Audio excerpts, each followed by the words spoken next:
오늘의 본시는 다윗의 시지요. 이 배경이 되는 것을 압살롬 반역 때에 왕의 자리에서 쫓겨남을 당했을 때 지었던 시로 봅니다. 그때 다윗은 많은 것을 잃었습니다. 아들도 잃었고요, 왕의 자리도 잃었고요, 많은 백성들과 신하들도 다 잃어버렸습니다. 마치 깊은 물에 빠져서 허우적거리고 있는 그런 상황 같아요. 언제 압살롬 손에 잡혀서 죽을지 모르는 그런 상황 가운데 있습니다. 이때 다윗의 마음은 어떨까요? 불안했겠지요. 그리고 굉장히 힘들었을 겁니다. 그럼에도 불구하고 다윗은 그 불안을 이기고 잠잠하게 하나님을 기다리고 있는 모습이 오늘 본문의 말씀입니다. 어쩌면 이 62편 말씀 우리가 찬양으로도 불렀지요.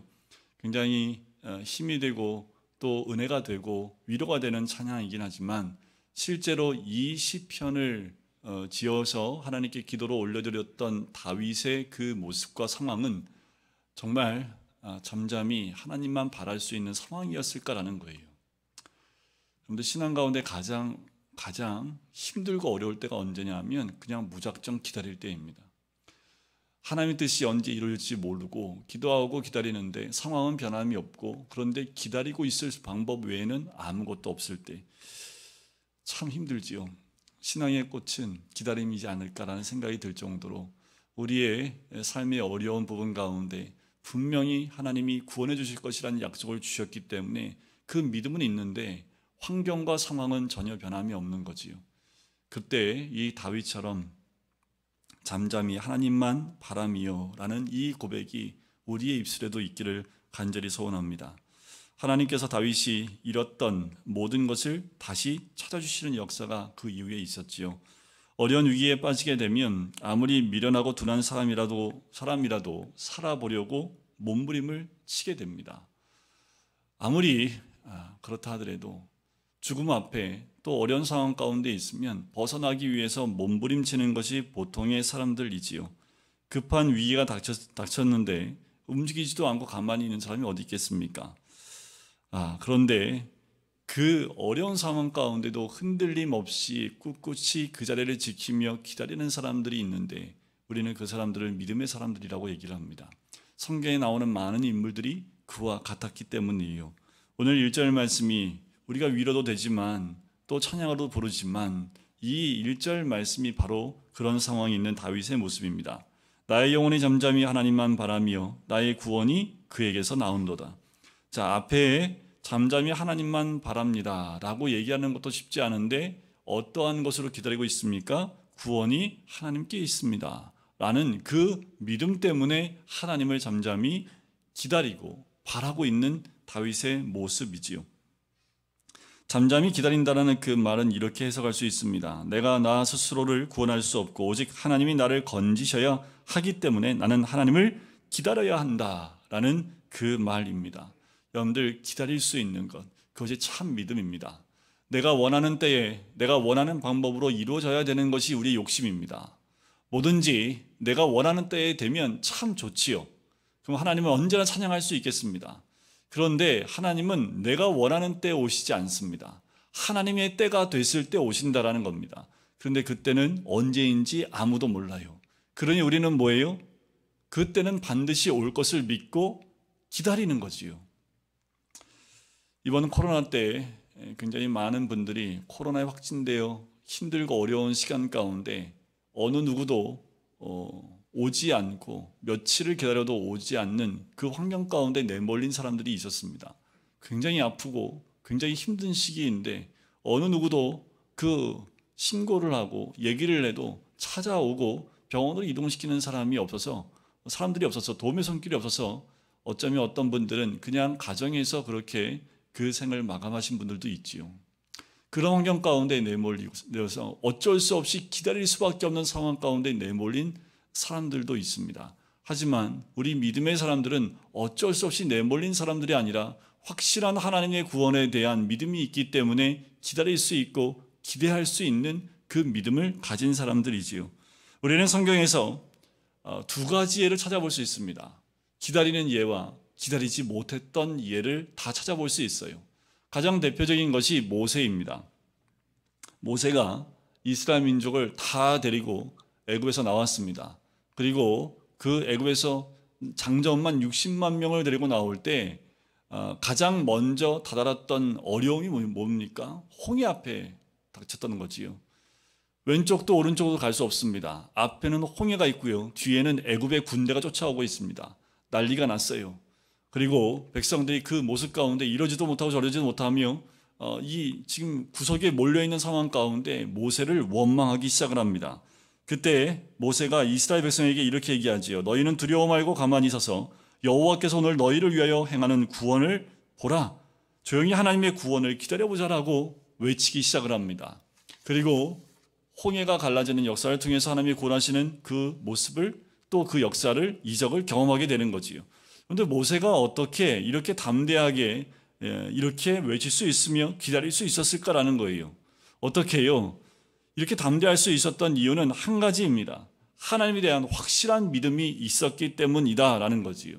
이 모세에겐 어떻게 이 확실한 믿음이 심어질 수 있었을까요? 모세는 경험을 했습니다.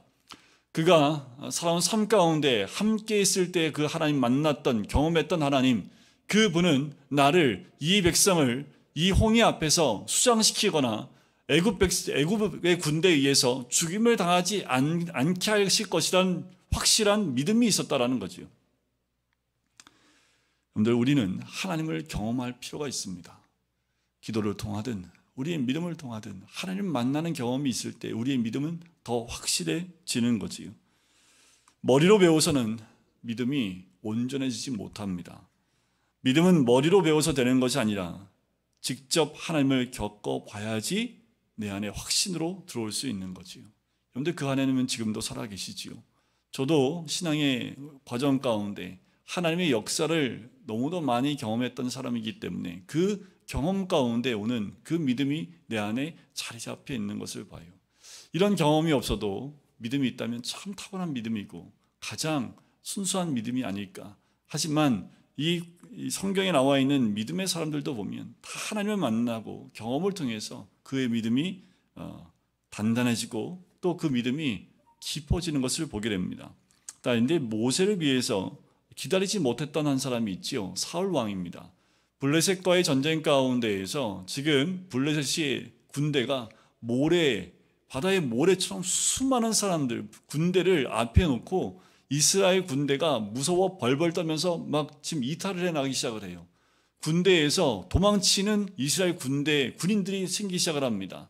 자, 사무엘을 기다려야 돼요. 그래서 하나님 앞에 제사를 드리고 난 다음에 하나님의 도우심 가운데 나가야 됩니다. 자, 그런데 사무엘이 안 와요. 어떻게 해요? 마음이 분주해지기 시작을 합니다.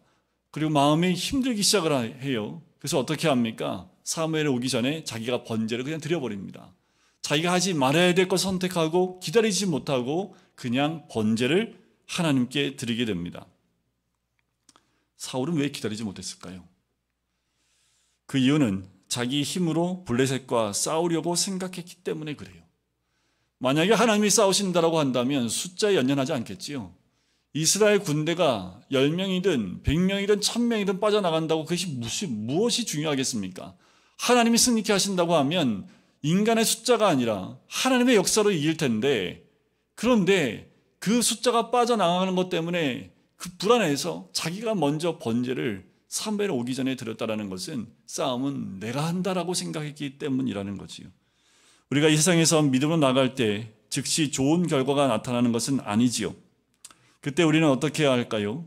어차피 내 힘으로 악의 세력이 이길 수 없고 모든 사람들을 다 잃어버리는 한이 있더라도 나는 순수하게 하나님의 도우심으로 일어서겠다라는 고백과 믿음이 바로 우리로 하여금 어떠한 환경에도 흔들리지 아니하고 결국 좋은 하나님의 은혜를 경험하게 하는 그 믿음의 선포가 되는 거지요. 이런 마음을 먹어야 시험을 이길 수 있습니다. 그리고 이 시간이 하나님께서 나의 믿음을 달아보시는 시간이에요. 어떻게 보면 기다리고 있느냐 없느냐가 하나님 우리를 시험하고 있는 모습인지 모르겠습니다. 어쩌면 우리의 믿음을 그 기다림을 통해서 하나님이 보고 계시는지 모르겠어요. 하나님께서는 우리의 가장 좋은 것을 주시기 전에 먼저 우리의 믿음을 보시기 원하는 거지요. 그 시험에 합격해야 가장 좋은 하나님의 복을 받을 수 있는 거지요. 하나님 때에 하나님 방법 주시는 그 복을 누리는 겁니다. 여러분들 기다리지 못하는 것이 무엇이 있습니까? 우리가 기다리지 못하고 이건 못 기다려 하고 우리가 나서서 뭐 하는 것 뭐가 있을까요? 분명히 사람들마다 믿음이 좋은 분야가 있을지 모르지만 어떤 부분에서는 기다리지 못하고 내가 나서서 무엇인가 하려고 하는 그 모습을 이 사울처럼 할 수 있다라는 거지요. 다윗은 구원이 하나님께로부터 온다고 고백을 합니다. 나의 구원이 그에게서 나오는도다. 여기서 구원이 하나님께서 난다는 것은 하나님의 구원만으로 충분하다는 뜻입니다. 그 말은 뭐예요? 하나님의 구원으로 충분해요. 다른 것이 더 필요 없다라는 거예요. 하나님의 구원 외에 다른 것으로 구원을 받을 수 있는 것이 없다라는 겁니다. 하나님을 통해서 주시는 그 구원만이 온전하다라고 이야기하고 있는 거예요.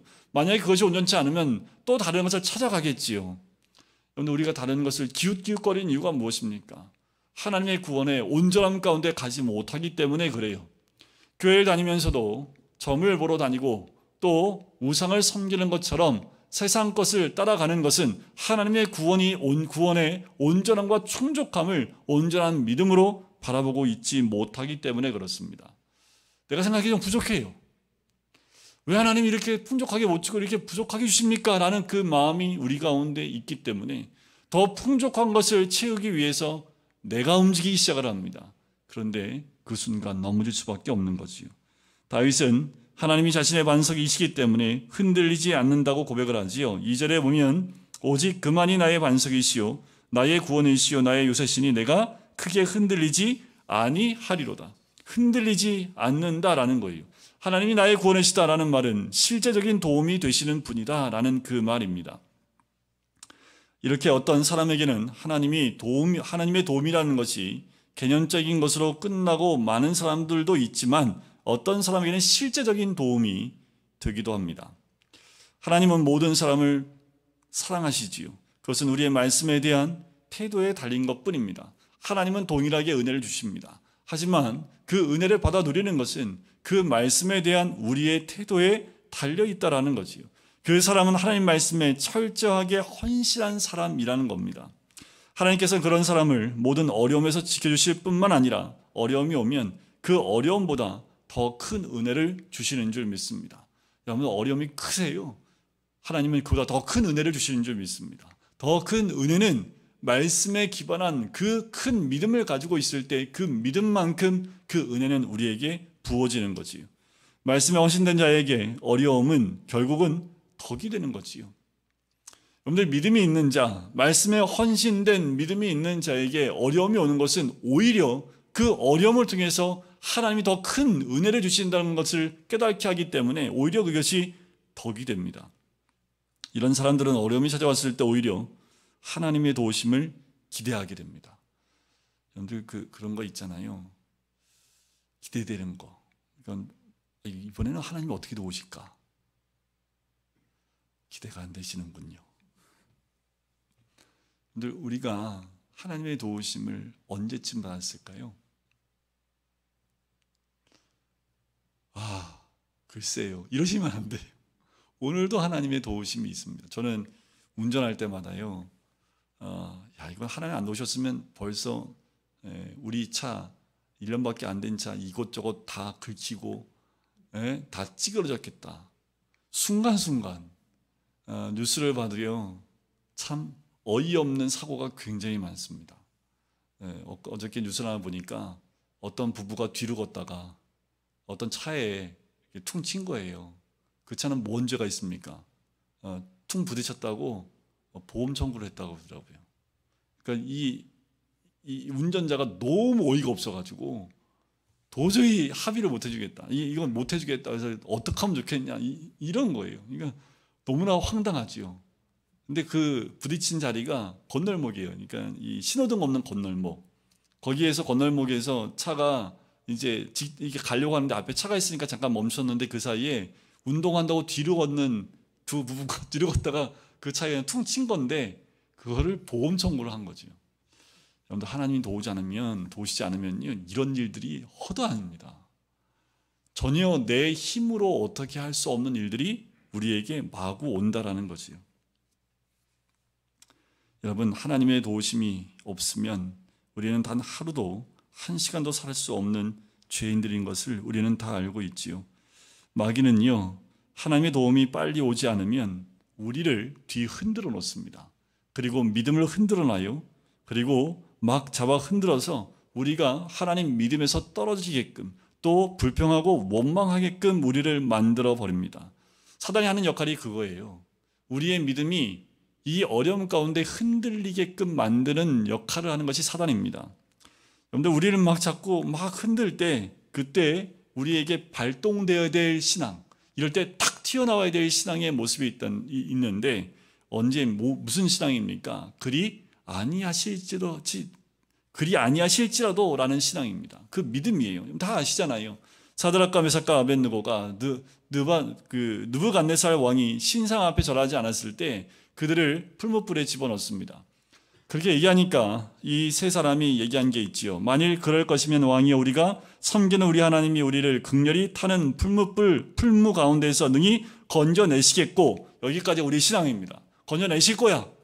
그런데 이들의 신앙은 한 단계 더 나가지요. 왕의 성에서 건져내시리라. 그리 아니하실지라도, 건져내지 아니하신다 할지라도 우리는 절할 수 없습니다. 지금 하나님의 응답이 좀 늦는다 할지라도, 그리 아니하실지라도 나는 그 믿음에서 흔들리지 않겠습니다. 아는 것이 우리의 믿음의 고백이고 선포해야 된다는 겁니다. 수도 없이 우리 생각 가운데 하나님 있는 거 맞아? 하나님 계시면 나한테 이러실 수 있어?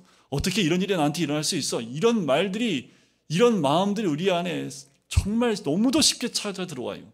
그리고 우리 입술로 하나님을 원망하고 불평하는 이 말들이 쏟아져 나올 수밖에 없도록 사단은 우리를 자꾸 잡아서 흔듭니다.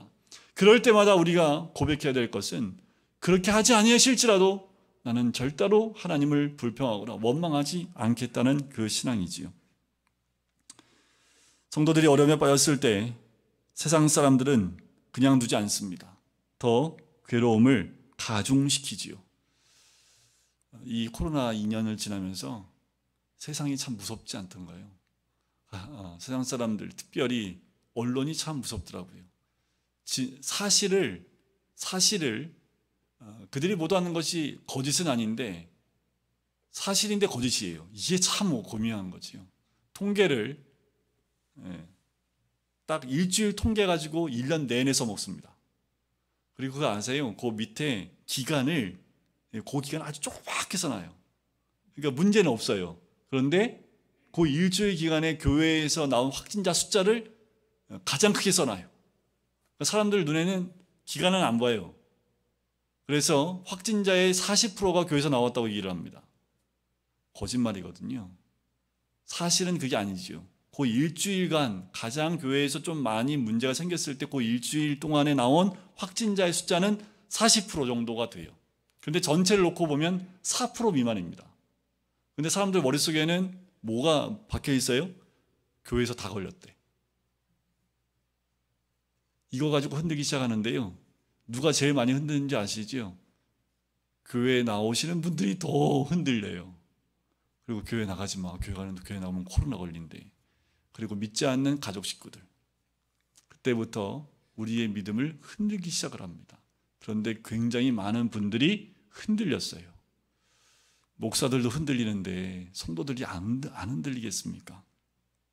세상은 그렇게 우리가 조금 흔들릴 때 완전히 뿌리채 뽑으려고 완전히 흔들어댑니다. 3절에 보세요. 넘어지는 담과 흔들리는 울타리 같이 사람을 죽이려고 너희가 일제히 공격하기를 언제까지 하려느냐라는 거예요. 악한 자들이 보기에 하나님 백성은 그냥 두어도 넘어질 것 같아요. 그런데 그냥 두지 않고 완전히 넘어뜨리려고 그렇게 흔들리는 담처럼 그렇게 우리를 마구 흔들어 된다라는 겁니다. 그리고 고통을 더해주기 위해서 그 위에 올라타서 완전히 무너질 때까지 올라타버린다라는 거예요. 그런데 이 악한 자들, 세상 사람들이 모르는 것이 있습니다. 뭐냐면 하나님 백성은 코너에 몰리면 어떻게 될까요? 근데 믿는 사람들이 코너에 몰려서 이러지도 못하고 저러지도 못하면 뭐예요? 우리 하나밖에 못하잖아요. 그냥 함께 나와서 기도하는 것밖에 할 게 없잖아요. 우리를 코너로 몰면 몰수록 우리는 뭐예요? 하나님을 붙잡을 수밖에 없는 거지요. 비통한 마음으로 결사적으로 기도하게 되면 그 기도를 통해서 누가 움직이십니까? 하나님의 구원의 역사가 일어나게 되는 거지요. 뿐만 아니라 악한 자들은 성도들을 높은 데서 떨어뜨리려고 애를 써요. 4절에 보면 그들이 그의 높은 자리에서 떨어뜨리기만 꾀하고 거짓을 즐겨하니 입으로는 축복이요 속으로는 저주로다. 높은 데가 어디일까요? 높은 그 자리는 하나님을 신뢰하는 믿음을 말합니다. 그러니까 믿음에서 떨어뜨리는 거예요. 그래서 우리가 믿음이 좋을 때는 입으로는 막 좋은 말을 막 해요. 근데 우리가 믿음 좀 흔들리죠? 그러면 계속해서 안 좋은 말들과 저주의 말들과 부정적인 말들을 우리에게 자꾸 심어준다라는 거예요. 사람이 하나님을 철저하게 믿을 수 있을까요? 성도들은 죽기까지 하나님을 신뢰해야 합니다. 세상 사람들은 어떠한 방법을 써서라도 성도들의 믿음을 빼앗으려고 해요. 세상은 믿음을 흔듭니다. 믿음을 흔들리고 세상이 우리의 믿음을 흔든다 할지라도 우리가 믿음 가운데 흔들리지 않는 사람이 되어야 되는 거지요. 온갖 방법과 거짓을 동원해서 우리의 모든 신앙을 흔들어 버린다라는 거예요. 특별히 이 2년 동안의 코로나, 여러분들 작년 2월 달에 지금의 이 상태의 우리 코로나의 지식을 갖고 앞으로 가서 2020년도 2월 달로 돌아간다면 그 코로나를 우리가 어떻게 바라볼 수 있었을까요? 이렇게 두려워하지 않았을 거예요. 그때 시작했을 때 2년 후에 20만 명, 30만 명, 거의 100만 명이 하루에 걸려 그랬다면 이렇게까지 아마 두려워하거나 하지 않았을 겁니다. 그리고요, 우리 교회에 있는 많은 믿음의 사람들이 이 코로나라는 것에 두려워서 교회에 나오는 것 자체를 두려워하는 일들이 들어가지 않았을까라는 생각이 들어요. 어쩌면 지나고 나니까 우리가 너무도 쉽게 이 코로나라는 것에 우리의 믿음이 흔들리지 않았나라는 생각을 해봅니다. 돌이켜야 되지요. 여러분들 교회마다 지금 다시 외칩니다. 모이셔야 됩니다. 나오셔야 됩니다. 라고 얘기를 해요. 그런데 지금 더 못 나와요. 왜요? 더 전염성이 강화되잖아요. 그러니까 사람 모이는 곳에 가면 안 되잖아요. 그런데 전철은 타요. 그러니까 이게 아이러니하다는 거지요. 뭐가 박혀 있습니까? 우리로 하여금 교회라는 것을 믿을 수 없는 것이라는 것으로 머릿속에 박아놔서 우리의 믿음 자체를 흔들어 버리기 시작했다라는 거지. 이럴 때 우리 자신을 가르쳐야 합니다. 또 설득해야 돼요. 사단의 충동에 넘어가지 말고 하나님을 원망하는 말을 하지 말고 시험에서 실패하지 말고 하나님 말씀을 붙들도록 우리가 말씀을 더 오래 읽자라고 제가 말씀드리는 이유가 여기에 있습니다. 말씀을 더 읽고 가까이 함을 통해서 말씀이 내 안에 들어오고 나를 가르칠 수 있도록 믿음에 다시 세워질 수 있도록 여러분들 우리가 말씀에 설득당해야 합니다. 이제까지 평안 가운데 그냥 신앙생활을 했다면 이제 코로나를 겪으면서 내가 이렇게까지 믿음이 땅에 떨어질 수 있구나. 내가 이것 때문에 두려워서 믿음이라는 것이 이렇게 흔들릴 수 있구나. 내가 내 스스로 믿음이 연약한 것을 발견하고 다시 한번 말씀 위에 믿음을 세우기 위해서 애를 쓰는 2022년도가 되어야 합니다. 믿음이라고 하는 건요, 이렇게 표현할 수 있습니다. 믿음은 하나님과 밀착되는 거예요. 여러분들 2년 동안 코로나 때문에 하나님과 밀착되는 것이 좀 벌어지지 않았습니까? 마치 여러분들 고무 패킹 있지요. 딱 고무 패킹으로 탁 물어버리면 아주 밀착이 되잖아요. 공기 하나 못 들어갈 만큼 밀착이 되는 거지요. 그와 같이 믿음은 그와 같은 역할을 합니다. 근데 믿음이 약해지면요, 이게 점점 연약해지면서 하나님과의 밀착됨이 멀어지기 시작한다라는 거지요. 틈이 생겨요. 그러면 그 틈 속으로 여지없이 사단이 들어옵니다. 그 틈은 점점 더 벌어질 수밖에 없는 거지요. 우리는 스스로 하나님을 원망하고 불평하는 그 마귀의 작전에 넘어지면 절대로 안 됩니다. 5절을 보세요. 나의 영혼아 잠잠히 하나님만 바라라. 물은 나의 소망이 그로부터 나오는도다. 오직 그만이 나의 반석이여 나의 구원이시여 나의 요새이시니 내가 흔들리지 아니하리로다. 나의 구원과 영광이 하나님께 있으며 내 힘의 반석과 피난처도 하나님께 있도다. 여러분들 믿음의 흔들림이 있습니까? 이 62편의 말씀을 한 절 한 절 묵상하면서 읽으면 다시 믿음 가운데 세워지는 놀라운 은혜를 누리게 될 줄 믿습니다. 어려울 때 우리 자신을 가르치는 것이 중요하지요. 왜냐하면 어려운 시험을 통하여 마귀가 노리는 것은 우리의 마음이기 때문에 그래요. 그래서 어려울 때 하나님 말씀으로 자기 자신을 설득하는 것, 그래서 악한 자들이 쳐들어와서 문을 열라고 할 때에 문을 열어주지 않는, 우리의 마음의 문을 열어주지 않는 그 모습이 우리 가운데 있어야 될 줄 믿습니다. 여러분들, 사단이 우리의 마음을 흔들어서요, 우리의 마음을 열어 제끼고 불순종과 그리고 의심의 그 모든 것들을 우리 마음에 집어넣는다라는 겁니다. 여러분들 1절에 보면은 처음에는 나의 구원이 그에게서 나는도다 라고 얘기하는데, 이제 지금은 나의 소망이 그로부터 나오는도다 라고 얘기합니다. 즉 하나님을 의지하는 마음 자체가 하나님이 주시는 것이며, 이 소망 자체가 하나님의 선물이라는 뜻이에요. 하나님께서 위기 가운데 편안한 마음을 주신 것처럼 믿음으로 승리하는 것이며, 이미 하나님의 구원은 도착하여 활동을 하고 있는 것이라는 말이에요. 예를 들면 한나를 예를 들어 얘기할 수 있습니다. 사무엘의 어머니 한나예요. 한나의 주적이 누구였습니까? 브린나였습니다. 한나가 아기를 낳지 못할 때 그의 마음을 격동케 하고 정신적인 고통을 줬던 사람이 이 브린나지요. 그래서 한나가 뭐합니까? 성전에 찾아가서 눈물 흘리며 기도하지요. 그것이 흐느끼고 있는 모습이 그때 당시 엘리 지상이 봤을 때 술 취한 것처럼 보여서 술 먹지 마라, 술 먹고 어떻게 성전에 찾아와서 기도할 수 있느냐라고 얘기했을 때 한나가 엘리에게 얘기합니다. 나는 술에 취하는 것이 아니라 나의 괴로운 심정을 하나님께 토한 것입니다. 그러자 엘리는 한나에게 이렇게 얘기합니다. 하나님이 너의 기도를 들으시기를 바란다고 축복을 하지요. 그때 한나가 어떠한 행동을 취했습니까? 울지 않았습니다.